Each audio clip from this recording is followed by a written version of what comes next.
Hey, Jonathan here, and if you're overweight right now and you want to get into movement training, you're probably wondering, how much weight do I need to lose before I can start doing the more fun stuff safely? And that's exactly the question we got in our last video. If you watched the Kung Fu video we did, this was from Connie Boyd, and she was asking just that, how much weight do you recommend that I lose so I can get my agility and take off the pressure from my feet and my knees? And she said she's 63 going on 64, but she looks 50 without makeup. So that's a great question, Connie. I'm gonna answer it here in just a second.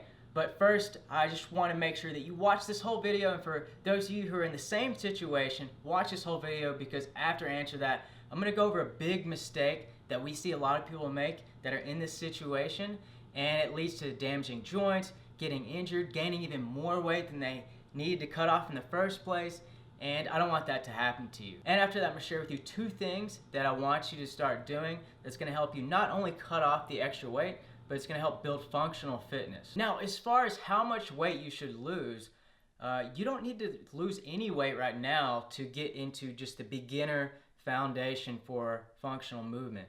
And in fact, it's even more important that you do train this functional movement, because this is where, when you have this extra weight, this is where you run the risk of getting injured if you're not using proper technique, if you don't have your functional movement patterns down. So mastering those functional movement patterns is actually going to be one of the most important things that you do at the very beginning, especially for attaining a functionally fit body.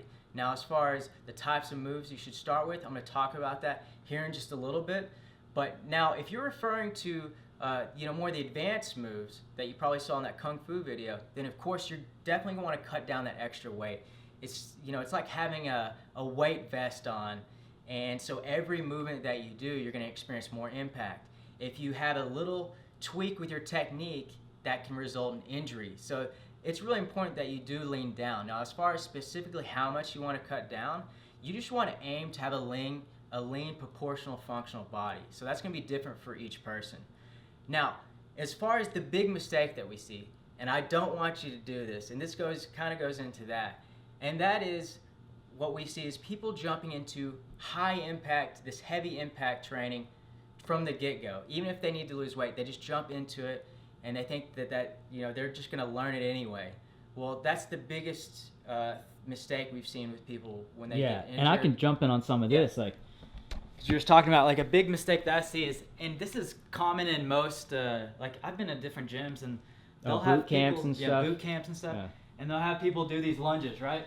Jumping lunges, like how much impact that's going on your knees here, and especially if you haven't mastered the technique, the alignment to do a proper lunge and things like this, and you don't even know your mobility range. So you could be going past your range of flexibility or mobility. So there's a lot of bad things that can happen when you add these like jumping lunges and you're jumping around like this.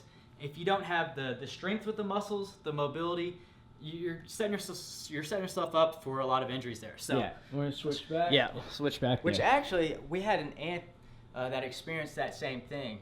She was, cutting down weight, and she wanted to try some different stuff, and she went into, I believe it was a boot camp, and they were doing heavy impact stuff, but she had to quit shortly after because she started experiencing knee pains because they were doing this heavy impact stuff.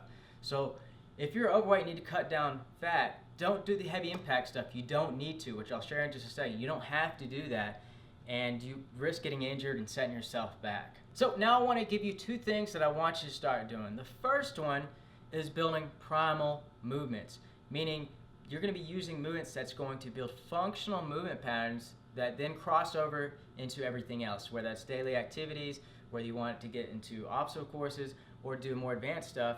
It all starts by building that foundation. And with these primal movements, it means you're doing slow, controlled, low impact exercises. And so this is going to help with a lot of things. It's going to help with building coordination. It's going to help with building strength.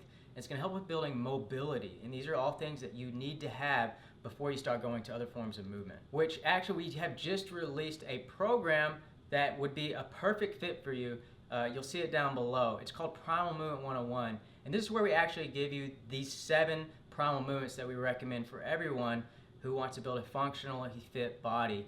And so you can check out more about that below. Now, the second thing that I want you to do and want you to add in, you need to cut weight. So what we're going to do is also add in a cardio session.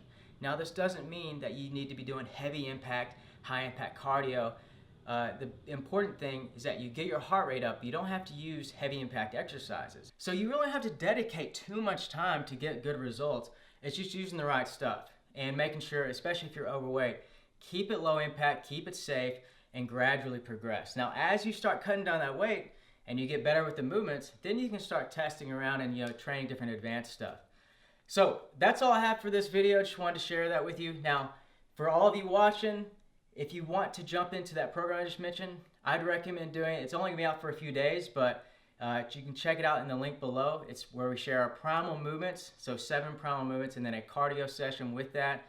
And really, this is just, we call it Primal Movement 101 because it's our beginner foundational program. It's taken us years to really create because we wanted to pick the best exercises for building a functionally fit body that was simple. And so we did that in that program. You can check it out down below. Now, if you have any other questions or anything, be sure to put that in the comment section below. Like this video. Of course, make sure to subscribe if you haven't already. Turn on those notifications, and I will see you in the next video.